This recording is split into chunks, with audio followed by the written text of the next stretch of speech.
Encore plus de bonnes idées, plus de conseils, plus de questions à vous poser en tête-à-tête. Voilà ce que nous vous proposons dans les capsules d'Au cœur du couple. Tous les 15 jours, retrouvez l'une de nous ou l'un de nos experts pendant 20 minutes pour vous parler d'un sujet qui vous touche, qui vous préoccupe, sur lequel vous désirez avancer. Parentalité, sexualité, psychologie, bien-être, tous ces domaines qui impactent notre équilibre amoureux. Parce que nous souhaitons vous aider à être de plus en plus acteurs de votre couple et que nous croyons fermement que sans l'implication de chacun, un couple ne peut s'épanouir, nous sommes heureuses de vous embarquer dans cette capsule d'Au cœur du couple.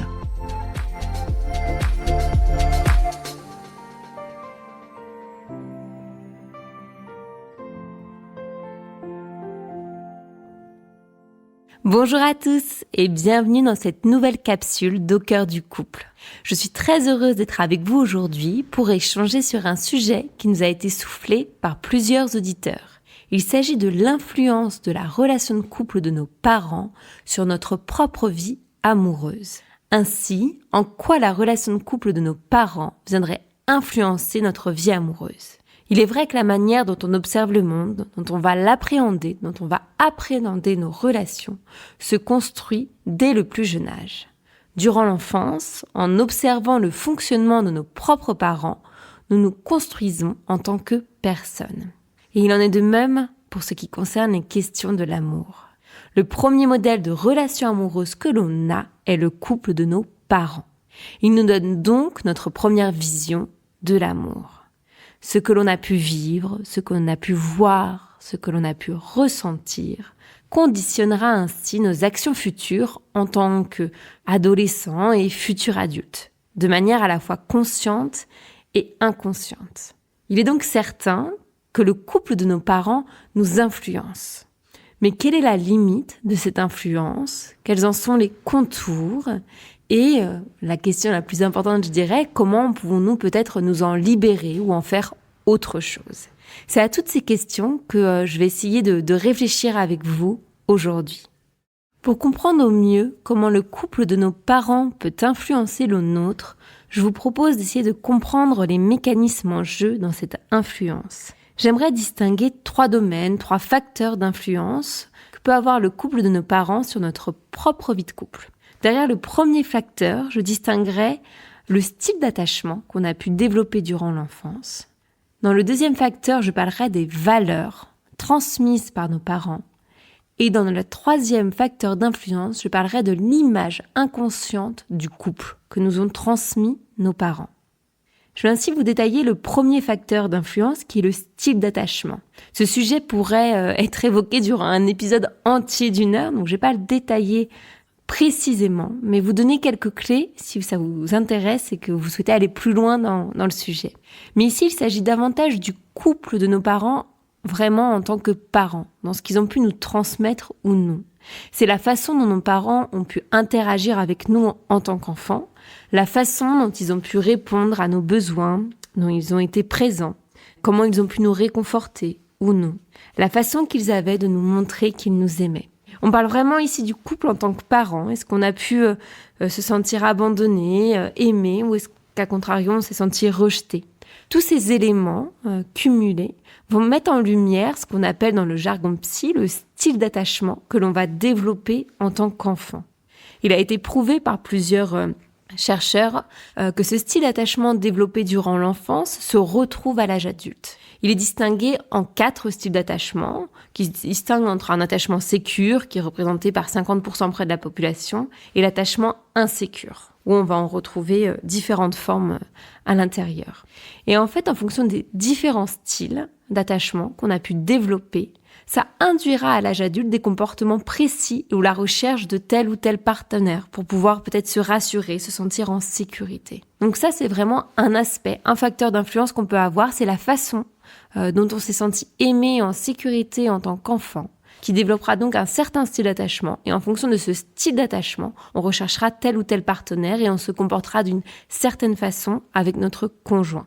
Donc là, je vous donne juste les grandes lignes et on pourra le détailler si ça vous intéresse dans un épisode entier, parce que c'est un sujet très vaste. Je vais maintenant vous détailler les seconds facteurs qui correspondent davantage à l'image du couple parental, vraiment en tant que couple d'amants. Je vous propose d'étudier maintenant ce deuxième facteur qui est la transmission des valeurs.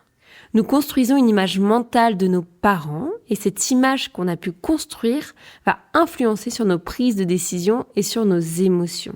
Et cette influence passe par la transmission des valeurs, des règles, du cadre qui a pu être transmis durant l'enfance.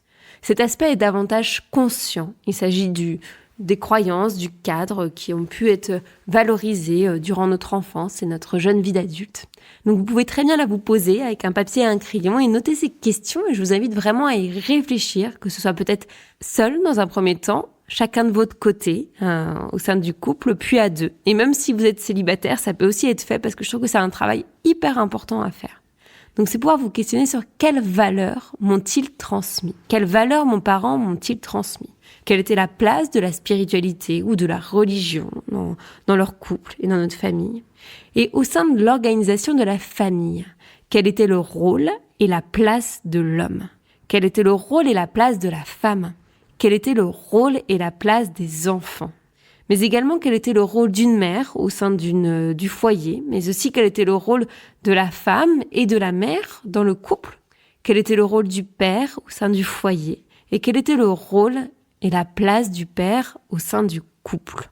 Quelle était la place de l'homme dans le couple ? Toutes ces questions, en fait, de dire c'est évident, je perçois les réponses, mais en fait, prendre le temps de s'y attacher et de décortiquer, ça permet de mettre un voile davantage conscient sur tous ces éléments. Puis après, par la suite, de pouvoir faire un choix sur ce qu'on garde ou non. Ça, on verra ça dans un deuxième temps. Je vous propose de voir maintenant le deuxième facteur d'influence possible, après avoir parlé du style d'attachement, de la transmission des valeurs. Je vous propose maintenant d'échanger sur notre représentation inconsciente du couple. Il s'agit de la façon dont on entre en relation au sein d'un couple et comment on entretient une relation. Et ça, c'est également transmis par notre couple parental. Effectivement, quand on est enfant, on est souvent pour la plupart du temps spectateur du couple de nos parents. Nous apprenons, à travers ce qu'on peut voir, vivre et ressentir, comme je vous l'ai dit, comment le couple fonctionne et comment une relation amoureuse fonctionne. Quel est le comportement potentiellement approprié ou attendu au sein d'un couple. Vous savez, avant même que nous ayons 3 ans, notre inconscient va commencer à emmagasiner des scènes du quotidien, des éléments, et on va commencer à en tirer des conclusions basées sur les interactions dont on a pu être témoin. Même si quand on est jeune, on n'est peut-être pas capable de comprendre tout ce qui se joue, on va déjà comprendre beaucoup de choses et certains éléments. Et ces éléments vont nous permettre en fait d'apprendre. Vous voyez, par mimétisme, on apprend à faire des choses, et bien c'est pareil là. En fait, dès notre plus jeune âge, on apprend à interagir au sein d'une vie de couple. Et donc, dans ces interactions qu'on peut rendre visibles, on va apprendre comment, l'épouse en tout cas, agit envers son époux. Comment l'homme va agir envers sa femme. Comment votre mère a pu-t-elle réagir quand votre père faisait quelque chose de positif? Ou comment votre mère réagissait quand votre père faisait quelque chose de négatif, de mal? Comment est-ce qu'ils réagissaient entre eux? De même, comment votre père réagissait quand votre mère faisait quelque chose d'agréable, de positif? Ou inversement, comment il réagissait quand votre mère faisait quelque chose de négatif, de désagréable? Ces concepts peuvent peut-être donner l'impression d'être vagues, flous, mais ils vont pourtant s'imprimer dans votre inconscient. En tout cas, ils se sont imprimés dans votre inconscient depuis tout petit et ils vont influencer vos relations futures. Parce qu'on va apprendre dans l'imitation.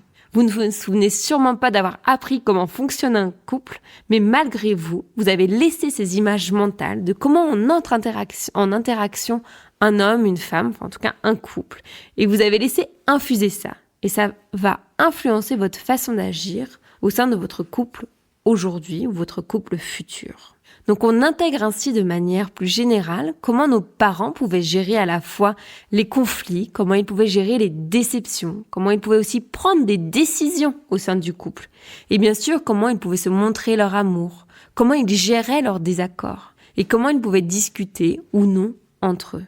Cette intériorisation inconsciente va créer en nous des images internes du couple.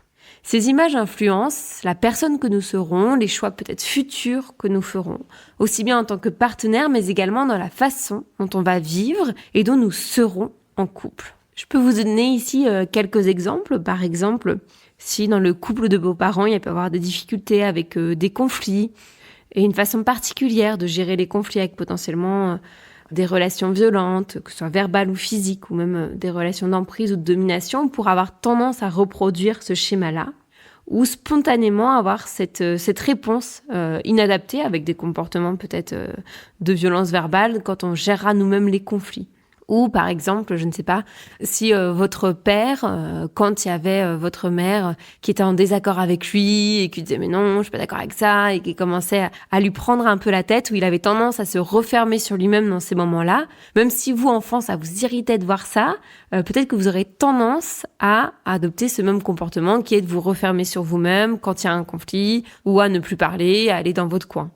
Parce que vous avez vu ça et vous avez appris que ça pouvait fonctionner. Donc en fait, peut-être que spontanément, vous allez reproduire des comportements que vous avez pu voir qui ont été utilisés au sein de la vie de couple. Là, je parle de comportements potentiellement, on va dire, négatifs au sein du couple, mais ça peut aussi être des comportements positifs. Vous avez vu que vos parents, peut-être, quand ils n'étaient pas d'accord sur un sujet, ils prenaient le temps d'en parler, ils pouvaient convenir d'un consensus ensemble et que c'était OK de pas être d'accord. Donc vous, plus tard aussi, ça sera peut-être plus facile dans une relation, que ce soit même amicale ou de couple, de dire, en fait, on peut garder le lien même si on n'est pas OK et c'est pas grave. On peut toujours avoir de l'amour, de l'affection, même si on n'est pas OK sur tous les sujets.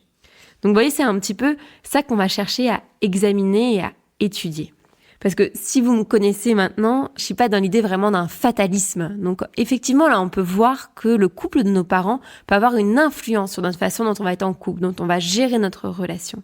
Mais moi, ce que je veux voir avec vous aujourd'hui, c'est comment justement, qu'est-ce qu'on peut faire pour pouvoir se détacher de ça et prendre de la distance avec cette potentielle influence. Ainsi, là est la question, sommes-nous soumis à reproduire et répéter les erreurs du couple parental ? Oh que non, vous vous en doutez jamais, je ne vous engouffrerai dans cette voie.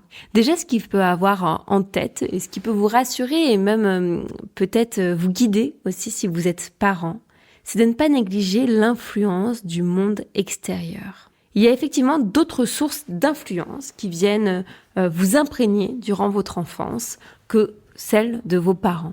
Toutes les ambiances et atmosphères qui entourent l'enfant, qui vous ont entouré en tant qu'enfant, ado et même adulte, vont vous influencer. Ce que vous avez pu vivre et ce que vous vivez autour de vous influence également votre relation et votre façon de créer votre lien en amour, mais également en amitié ou même dans vos relations professionnelles.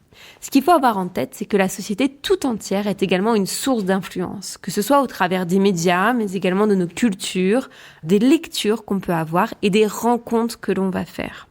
Donc en grandissant, on va trouver en fait aussi d'autres modèles de couple, que ce soit dans notre famille, peut-être nos oncles, nos tantes ou des amis de nos parents ou des parents de nos amis quand on était enfant qu'on a pu observer et voir. Et tout ça aussi, ça va être des choses qu'on va emmagasiner à la fois consciemment et inconsciemment et qui vont nous nourrir notre expérience et nous aider aussi à grandir. Donc c'est important d'avoir ça en tête. Je trouve, même moi en tant que mère, je trouve ça chouette de me dire aussi quand je laisse mes enfants garder par d'autres personnes qui puissent voir aussi comment une autre famille fonctionne, et comment aussi ça vient les nourrir. Et ça, je trouve ça hyper chouette de pouvoir se dire ça. Donc ainsi, toutes ces représentations qu'on va avoir, ça va élargir notre représentation du couple et des comportements possibles. On va ainsi pouvoir modifier les messages parentaux reçus qui ne nous conviennent peut-être plus. On peut se dire « Ah, moi j'ai vu ça, ça me paraît peut-être plus intéressant de tester ça ». Bien sûr, ça peut se passer à la fois consciemment et inconsciemment. Donc on a ainsi la capacité d'adopter pour notre futur couple ou pour notre couple actuel d'autres traits, d'autres postures et d'autres paroles que ceux présentent dans notre modèle parental. On va tester un peu comme si on testait par essai-erreur ce qu'on a pu apprendre du monde extérieur. Et en fonction du résultat, on va garder certains comportements qui nous semblent plus satisfaisants ou qui permettent d'obtenir en tout cas des résultats plus positifs pour nos relations. Donc ça, c'est vraiment important de l'avoir en tête et de pas juste se dire « Oh là là, le couple de mes parents était horrible, ils se sont déchirés pendant toute une vie, comment est-ce que je vais faire? Je vais forcément reproduire tout ça. » C'est aussi comment votre curiosité et votre regard, même vos lectures, vont aussi avoir cette source d'influence et vous permettre de voir autrement et de nourrir votre façon d'envisager le couple. Donc continuez d'écouter le podcast, ça ne peut que vous aider. Vous allez me dire, ok, on peut apprendre aussi autre part que au sein de notre foyer sur comment on devient un couple et comment on est en couple, mais tout de même comment on fait pour essayer de se libérer de cette forme d'influence qu'est le couple de nos parents. C'est ce chemin, en fait, je me dis, où vous allez apprendre progressivement à faire vos propres choix et à poser des mots et aussi des actes sur cela. Moi, ce que je vous invite à faire, c'est reprendre toutes les questions que j'ai pu vous poser autour des valeurs, déjà, dans un premier temps, et de pouvoir y répondre séparément. Ce que j'ai pu vous dire, chacun de son côté répond à ces questions, et après vous débriefez ensemble, entre vous. Si vous êtes seul, déjà être au clair sur ces valeurs qui ont été transmises. Et en fait, ce qui est le plus important après, c'est de se dire, ok, c'est ça qu'on m'a transmis, mais qu'est-ce qui est important pour moi aujourd'hui sur la place de l'homme, de la femme, sur les valeurs qu'on souhaite transmettre aussi bien en couple, mais pour notre famille. Qu'est-ce que je veux garder et qu'est-ce que je jette, en gros, qu'est-ce que je ne veux pas garder. Mais de pouvoir poser des mots dessus, de pouvoir l'affirmer auprès de notre conjoint et même à soi aussi, c'est hyper important. Et après, c'est se questionner comment dans les actes, concrètement, je vais mettre ça en place pour pouvoir mettre vraiment à l'œuvre les valeurs que je souhaite moi garder ou non. Et en fait, il n'y a pas de bonne ou de mauvaise façon. L'idée, c'est pas de révolutionner. Il y a des choses qu'on va garder de nos parents et c'est très chouette en fait, et tant mieux. Et il y a des choses que non, c'est Noé, on n'en voudra pas et c'est ok en fait. C'est pas, il n'y a pas la bonne formule de ne rien garder ou la mauvaise formule de tout garder. En fait, c'est qu'est-ce qui vous correspond aujourd'hui et qui est ok avec vous et qui est aligné avec votre façon d'être aujourd'hui. Donc ça, c'est hyper important. Après, je vous ai parlé de l'image inconsciente du couple parental. Et là, je peux également vous proposer un exercice à construire que vous pouvez faire chacun de votre côté et puis après pouvoir aussi en discuter en couple. C'est de prendre une feuille, vous la divisez en deux de façon verticale avec 2 colonnes. En haut de la première colonne, vous pouvez inscrire père et en haut de la deuxième colonne, inscrire mère. Dans la colonne de gauche, vous allez faire la liste des comportements affectueux et prévenants que votre père pouvait avoir vis-à-vis de votre mère, tels que vous vous en rappelez pendant votre enfance et votre adolescence. En fait, on s'en fout que ce soit la vérité ou non. Ce qui est intéressant, c'est vous, qu'est-ce que vous en avez gardé et quelle image vous avez de ça. Dans la colonne de droite, vous allez faire la liste des comportements affectueux et prévenants que votre mère pouvait avoir vis-à-vis de votre père. De même, tels que vous vous en rappelez durant votre enfance et ou votre adolescence. Et là, c'est à vous de vous questionner sur les gestes que vous reproduisez ou non au sein de votre couple, ou de vos couples, que ce soit vos couples passés ou de votre couple actuel.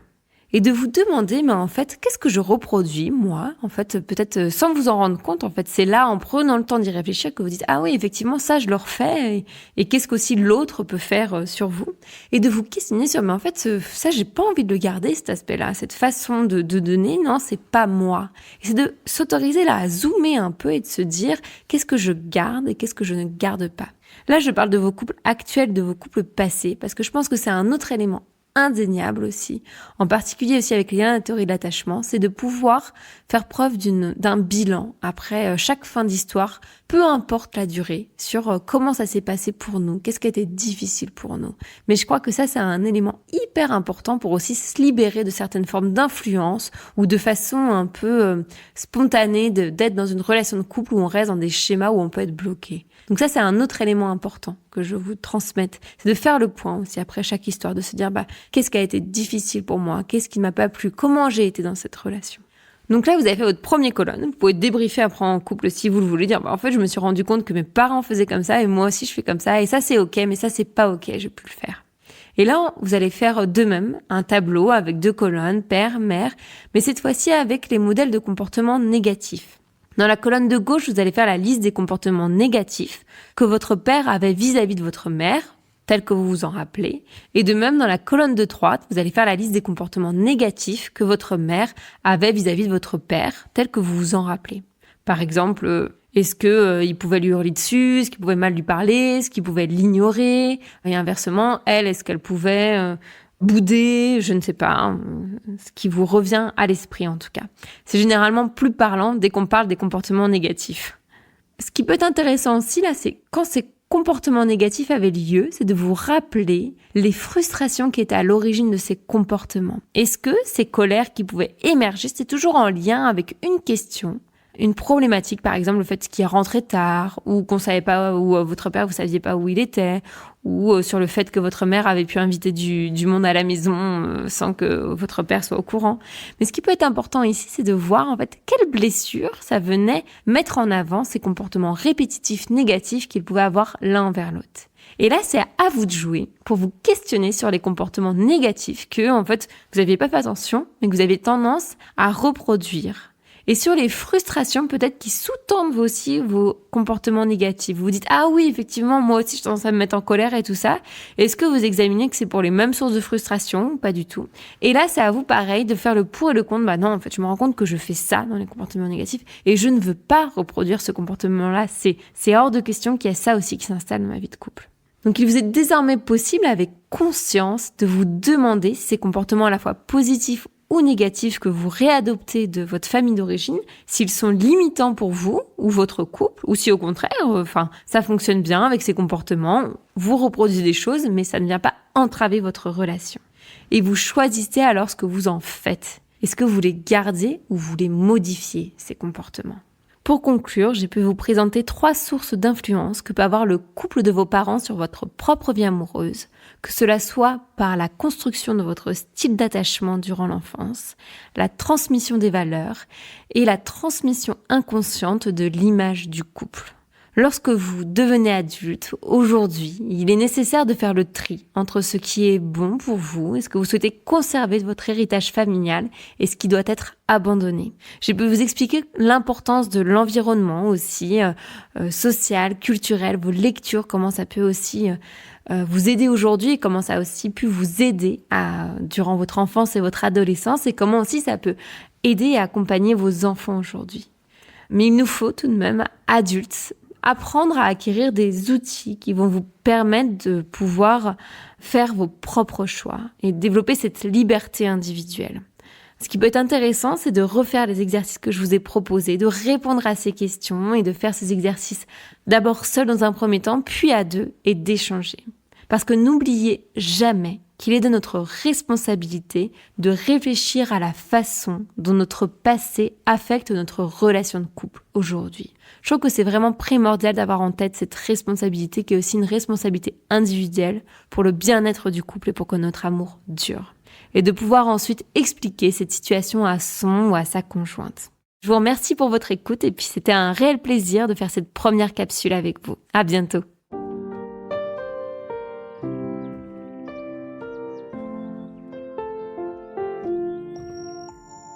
Si vous aussi vous rencontrez des difficultés dans votre vie de couple, venez nous en parler. Laissez-nous un message sur aucoeurducouplepodcast@gmail.com ou via Instagram sur la page Au Cœur du Couple. Nous sommes là pour vous. Merci pour votre écoute et n'hésitez pas à vous abonner, à partager et à nous mettre des étoiles. Et n'oubliez pas, vous êtes les premiers acteurs de votre couple.